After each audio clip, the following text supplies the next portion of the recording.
एक डिबेट कश्मीर को लेकर हो रही थी और नेहरू जी बहुत बड़ी जोर जोर से फिलोसफिकल बात करते थे वो तो, क्योंकि वो कहते थे भाई एक्सीडेंट हिंदू थे।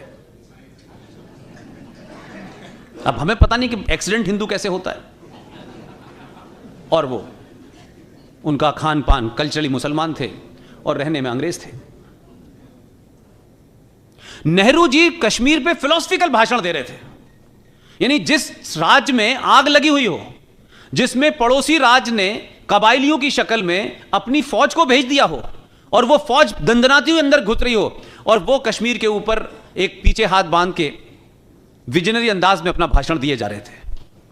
सरदार पटेल उसी जगह बैठे हुए थे, माउंटबेटन उसी जगह बैठे हुए थे, और एक साहब और बैठे थे जो अब नहीं रहे, उनका नाम है सैम मानेकशॉ। ये रेफरेंस बता रहा हूं मैं आपको कोई किताब ऐसी नहीं बताऊंगा जिसका दूर दूर से भी आरएसएस और बीजेपी से संबंध हो, क्योंकि आप 5 जन को जैसी कोट करेंगे कहेंगे ये झूठी खबर छापते हैं। एक बहुत बड़े जर्नलिस्ट हैं, एक्सट्रीम स्टॉन्च एंटी बीजेपी और आरएसएस हैं, मैं उनसे जानता हूं, मेरी दोस्ती है।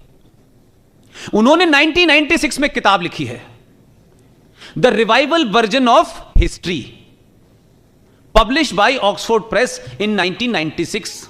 The name of the writer is Prem Shankar Jha. यह पूरा जो मैं वर्णन बता रहा हूं, यह उनकी किताब से बता रहा हूं, और उस किताब में उन्होंने सैम मानेकशॉ का इंटरव्यू लिया है। तो सैम मानेकशॉ, पूरा देश उस आदमी की बहादुरी और ईमानदारी को सलाम करता है। उन्होंने कहा कि जब नेहरू जी लगातार बोल रहे थे तो पटेल बड़े अनकंफर्टेबल थे, उनको बड़ी उलझन हो रही थी कि एक तरफ ये सिचुएशन है, मैं यहां होम मिनिस्टर बना बैठा हुआ हूं और यह आदमी फिलॉसफी की भाषण दे रहा है, और वहां पे सैम मानेकशॉ भी बैठे हुए थे और माउंटबेटन भी बैठे हुए थे। आपके आदमी की चतुराई, आपके राज्य के उस आदमी की सोच ने 70 साल लगा दिए दूसरा आदमी को भेजने में, थी उस वक्त भी। लेकिन वो किन चीजों से घिरे हुए थे, किन लोगों के बीच बैठे थे कि उन्हें ठीक भी रहना है और काम भी करना है।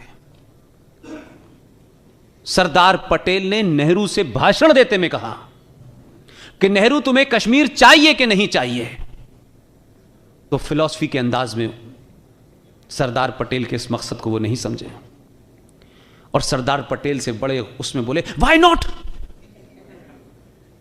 तो सरदार पटेल ने सैम मानेकशॉ के कान में कहा कि आपको ऑर्डर मिल गया, जाइए। और फिर सैम मानेकशॉ ने आखिर में जो काम कहा वो मजे की बात है। सैम मानेकशॉ ने कहा कि सरदार पटेल से मैंने पूछा कि ये बात आपने अनजाने में कही है या जानबूझ के हिंदी में कही है। सरदार पटेल ने कहा अंग्रेजी में कहता तो ये माउंटबेटन समझ जाता और उसे करने नहीं देता।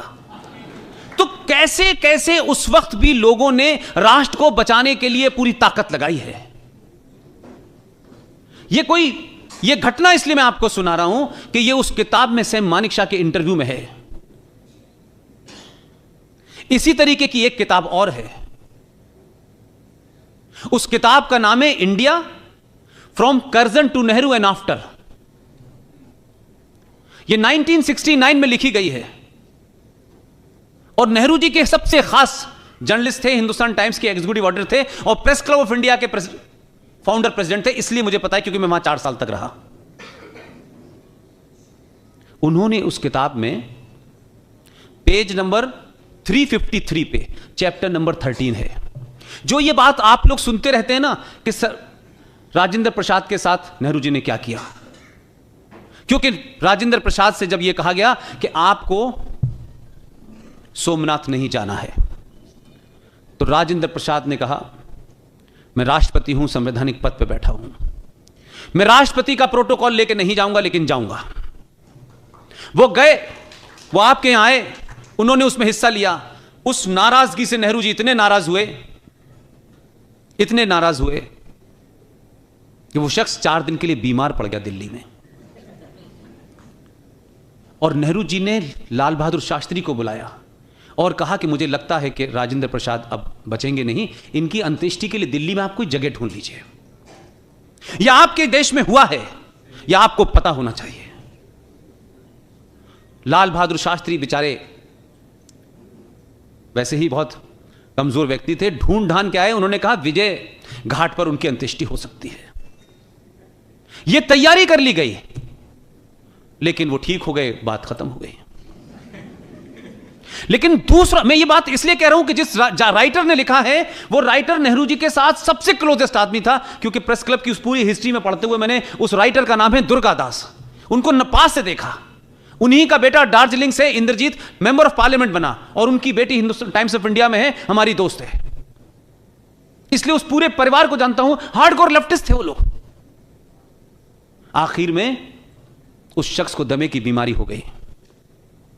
राष्ट्रपति के हटने के बाद के जो प्रोटोकॉल थे कोई वापस नहीं दिए उनको, और जो सदाकत आश्रम नाम का कांग्रेस पार्टी का ऑफिस है बिहार में, उसके सीलन बने कमरे में एक दिन उनकी मौत हो गई। डॉक्टर राधाकृष्णन से कहा कि आप जनाजे में नहीं जाएंगे। उस पूरी बात का वर्णन पेज नंबर 353 चैप्टर 13 में लिखा हुआ है, वो भी किताब पढ़ लीजिएगा। इसी तरीके से एक घटना और बताता हूं मैं आपको, ये मैं सिर्फ इसलिए कहने आया हूं, बड़े बड़े लेफ्टिस्ट जिनको लगता है कि पैदा होते ही वो ज्ञानी हो जाते हैं। लेफ्टिस्ट होना इस देश में फैशन था एक जमाने, लेफ्टिस्ट का मतलब ज्ञानी, पढ़ा लिखा। अब उन्हें ढूंढना पड़ रहा है कहां है वो।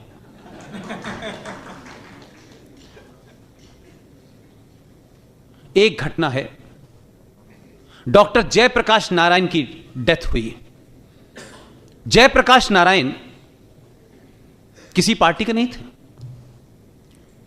उनकी जब मौत हुई, उस जमाने की बात है, कोई 75-76 के आसपास की मेरा ख्याल है बात होगी, ये 2-4 साल आगे पीछे की होगी। मुझे इतना जरूर याद है कि रेडियो पे 3 बार उनकी मौत की गलत खबर चली और वो लंबे समय तक डायलिसिस पर रहे।